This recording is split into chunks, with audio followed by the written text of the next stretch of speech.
హేబేలును అతని అర్పణను లక్ష్య పెట్టను, కయ్యోను అతని అర్పణను లక్ష్య పెట్టలేదు కాబట్టి ఎక్సెట్రా ఎక్సెట్రా.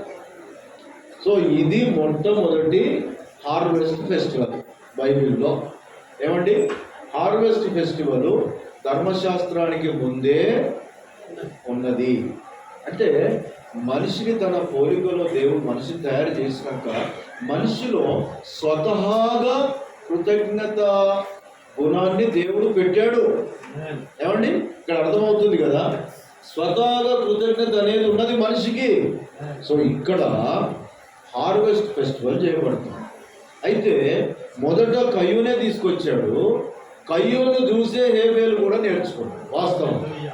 ఏమండి, కానీ కయ్యూను అర్పణను ఆయన అంగీకరించలేదు, హేబేలు అర్పణను అంగీకరించాడు. ఒకసారి ఒక పాస్టర్ వాక్యం చెబుతుంటే విన్నా. ఏం చెప్పాడంటే, కయ్యూను ఒట్టి కూరగాయలే తెచ్చిండు, దాంట్లో రక్తం లేదు. హేబేలు తెచ్చిన దాంట్లో రక్తం బలి ఉన్నది, రక్తం ఉంటేనే దేవుడు అంగీకరిస్తాడు. సరే, ఆయనకు ఎందుకంటే చెప్పాల్సి అనిపించిందో నాకు తెలియదు, కానీ ఆత్మీయంగా నేను దీంట్లో గమనించేది ఏంటంటే, నేను ఇప్పుడు పదం చదువుతా, మీరు అర్థం చేసుకోండి. 3వ వచనం, కొంతకాలమైన తరువాత కయ్యూను పొలము పంటలో కొంత యెహోవాకు అర్పణగా తెచ్చాడు. 4, హేబేలు కూడా తన మందలో తొలిచూలున పుట్టిన వాటిలో ప్రొవ్విన వాటిని తెచ్చాడు. ఇది తేడా, ఇది తేడా ఇక్కడ చూడండి. ఆయనేమో పొలం పంటలో కొంత తెచ్చాడు. కొంత మాస్టర్ గారు వచ్చి ఏదైనా కానుక ఇవ్వరాదు,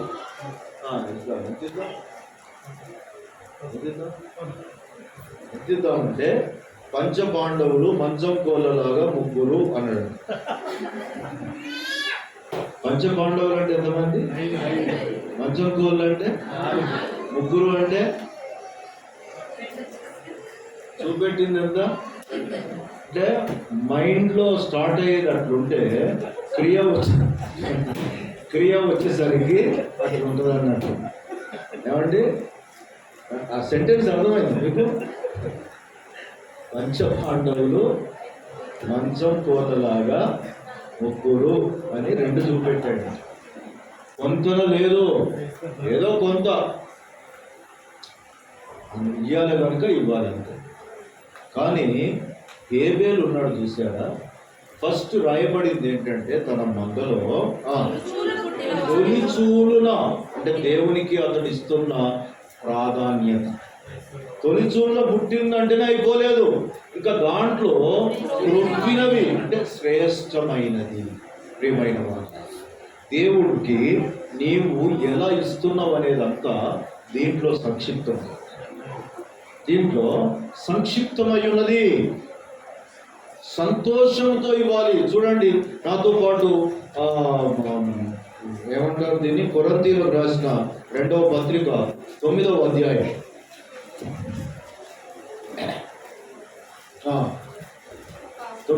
5వ వచనం, కావున లోబడ ఇచ్చేదమని మీరు చెప్పిన ధర్మము పిసినితనముగా ఇయ్యక ధారాళముగా ఇవ్వవలెను. చెప్పండి, ధారాళం. ఇక్కడ ప్రాబ్లం అంతా ఏంటంటే, ఇచ్చే వాళ్ళకు ఉన్న అసలు ప్రాబ్లం ఏంటంటే, ఇది నాది. అర్థమైందా? ఇది నాది. సో నాది కనుక నాకు తోసింది ఇస్తా అనేది మ్యాటర్ ఇక్కడ. అయితే నేను నీకు చెప్పేది ఏమిటంటే, నీవే నీ సొంతం కాదు, మనలను మనమే పుట్టించుకోలేదు. ఆకాశం ఎవరిది? దేవుని సింహాసనం. భూమి ఎవరిది? దేవుని పాదపీఠం. నీ లావాదేవీలన్నీ కాళ్ళ దగ్గరనే నడుస్తున్నాయి, దేవుని పాదముల యొద్దనే నడుస్తున్నాయి. నువ్వేమైనా నిలబడ్డావంటే ఆయన పాదాల దగ్గర ఎక్కడో జాగు ఉన్నది, దాంట్లో నిలబడ్డావు, దాంట్లో ఇల్లు కట్టుకున్నావు. ఈ భూమి ఆయనది. వెండి ఎవరిది? బంగారం ఎవరిది? విత్తనాలు ఎవరిస్తున్నారు? వర్షం ఎవరు కురిపిస్తున్నారు? 65 కీర్తన మీరు ఇంటికి పోయి చదవండి. దుక్కి ఎవరు తడుపుతున్నారు? మొలకెత్తించేది ఎవరు? నువ్వు చేసేదేంటి? నీదనేది ఏమున్నది ఇందులో? ఇది మర్చిపోద్దన్నాడు. మనం నాది అనుకున్నప్పుడే దేవునికి ఇచ్చే గౌరవం తగ్గిపోతుంది. నీ జీతం వచ్చింది, వచ్చిన వెంటనే ఇట్లా పెట్టాలి ప్రభు సన్నిధిలో. అది ఫోన్లో ఉన్నదో బ్యాంకులో ఉన్నదో అది రెండో సంగతి. లార్డ్, ఈరోజు ఈ 30 రోజుల కష్టార్థంలో ఇది నీకు ఇచ్చావు, ఇది కూడా నీదే.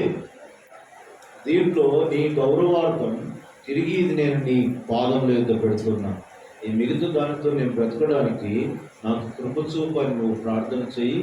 ఎంత సంతోషంగా ఉంటుంది, అది ఎంత దీవెనకరంగా ఉంటుంది, అది ఎంత ఆశీర్వాదకరంగా ఉంటుంది, అది ఎంత సాక్షార్థంగా ఉంటుంది.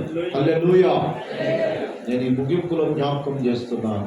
పిసినితనం లోగడ ఒకటి అనుకున్నాను. అననీయ సభ్యులు ఐడియా ఉన్నారు మీకు?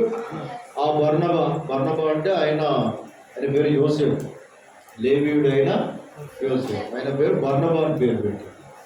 సో ఆయన ఉన్న ఆస్తి అంతా అమ్మి పాదం లేదా పెట్టాడు. ఇక వీళ్ళకు లేడీకి లేచిందే పని. ఆయన చూసి వీళ్ళు కూడా మొత్తం అమ్మిన తర్వాత పైసలు వచ్చినాయి, నోట్ల కట్టలు ఇట్లా పేర్చి. భార్య సైలెంట్, భర్త సైలెంట్. ఏమమ్మా సైలెంట్గా ఉన్నామంటే నువ్వెందుకున్నావు చెప్పంటుంది. నీకేమన్నా అనిపిస్తుందా అంటే నీకేమన్నా అనిపిస్తుందా అని భర్తను అడిగింది. అదే అమ్మా నాకు అట్లా అనిపిస్తుందంటే, చూసినవా నిజంగా నువ్వే నేను, నేనే నువ్వు, మనం ఏక శరీరం. అందుకే మన ఇద్దరికి ఒకటే ఆలోచన వచ్చింది. ఏమండి, బైబిల్లో అంత ఐక్యతతో ఉన్నారని ఎవరిని చూడలేదు. కలిసి చర్చిలు కానీ ఒకటే మాట లేదు. అది అన్నీ సభ్యుల ఏమండి కదా. అదే అమ్మా అంటే ఇది అంటే అదే. ఇక నేను కూడా అదే అనుకుంటున్నాను. ఎంత తిద్దామో చెప్పు, మరి దీన్ని ఎట్లా మేనేజ్ చేద్దాం? నీ మాట నామో అంటే ఒకటే కావాలి. అయ్యగారు అడిగితే గోడ కట్టినట్టు ఉండాలి.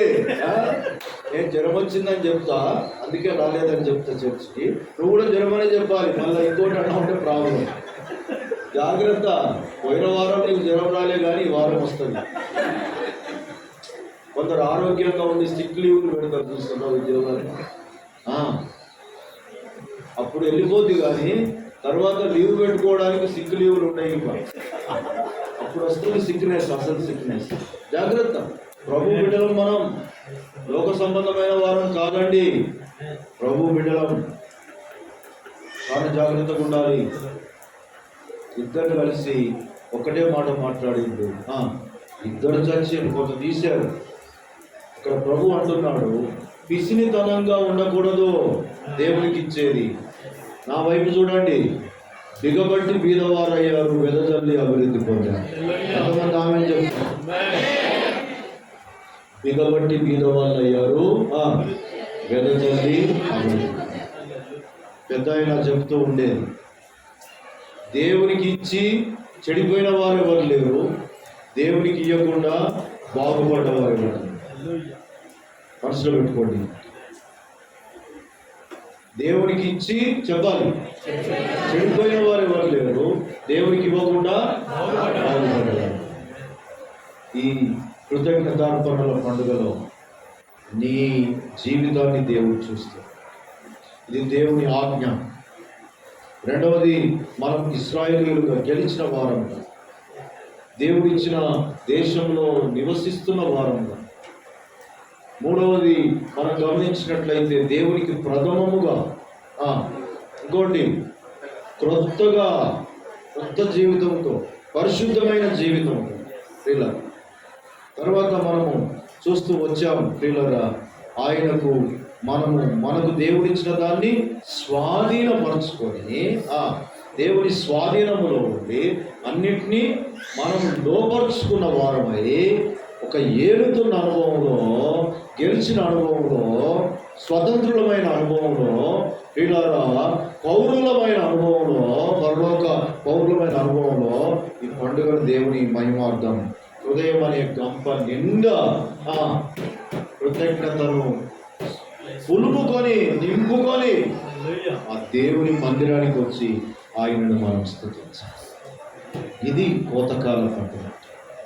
ఇది కృతజ్ఞత అర్పణల పండుగ. అంటే నువ్వు ఎంత ఇస్తావు, ఏమిస్తావు అదంతా మ్యాటర్ తర్వాత. ఈ ఆత్మీయ విలువలు, ఆత్మీయ క్రమం, నియమం, ఆ స్టాండర్డ్ నీ జీవితంలో లేకుండా నువ్వు ఏమి ఇస్తే ఎంత ఏమి చెప్పు. దాన్ని కాదు దేవుడు చూసేది, ఈ ఆత్మీయ విలువలు నీలో చూస్తాడు. దీని తర్వాత ఈ పిసినితనం లేకుండా దేవుడికి ఇచ్చినప్పుడు ఏదో దయదర్శిస్తున్నామని కాకుండా, నీవు దయదలిసి మాకు ఇచ్చిన దీంట్లో నుండి నీ గౌరవార్థం మేము నీకు తిరిగి ఇది తీసుకొచ్చామని చెప్పండి. అన్నమాట మళ్ళీ చెప్తున్నాను, మా మీద దయదలిసి మీరు ఇచ్చిన దీంట్లో నుండి నీ గౌరవార్థం నిన్ను కనపరుస్తూ నీ కృతజ్ఞత చెల్లిస్తూ దీన్ని నేను నీ పాదంలో ఎందుకు తీసుకొచ్చానని చెప్పండి. ప్రభు దేవుడు నిన్ను బట్టి కనపరుస్తున్నాడు. ప్రథమమైన వాటిలో శ్రేష్టమైనవి, కొవ్వినవి అంటే నీ టైం, నీ టాలెంట్, నీ అన్నిట్లో ది బెస్ట్ దేవునికి. ఈ లోకంలో ది బెస్ట్గా దేవుడు నిర్మిస్తాడు, ది బెస్ట్గా నిర్మిస్తాడు. ఆయన అంటున్నాడు, తాను సృష్టించిన అన్నిటిలో నిన్ను తన ప్రథమ స్థలముగా పెట్టుకున్నాడు. You are very precious. నీవు చాలా శ్రేష్టమైన వాడవు, శ్రేష్టమైన దానవు. నీ బాధ, దుఃఖము, వేదన, నీ కృంగుదల అన్నీ ఇప్పుడు ఫుల్ స్టాప్ అయిపోవాలి, జీరో అయిపోవాలి. ప్రభువులో ఆనందదాయకమైన విజయవంతమైన విశ్వాస యాత్ర ఈ రోజు నుంచి నీ జీవితంలో ప్రారంభం కావాలి. ఆ సంతోషములో ఈ పండుగను దేవుని మహిమార్థం ఆత్మీయ స్థితిలో అనుభవించు, ప్రాక్టీస్ చేయి మరియు పాటించు. దేవుని యొక్క ఆశీర్వాదాలు నీకు అనుగ్రహించబడతాయి. అట్టి కృప త్రియేక దేవుడు ఈ శ్రేష్టమైన దినాన చేరవలసిన సంఘం అంతటికి అనుగ్రహించి ఆశీర్వదించును గాక. ఆమేన్, ఆమేన్, ఆమేన్. దేవుడు మిమ్మల్ని అందరినీ సమృద్ధిగా దీవించును గాక.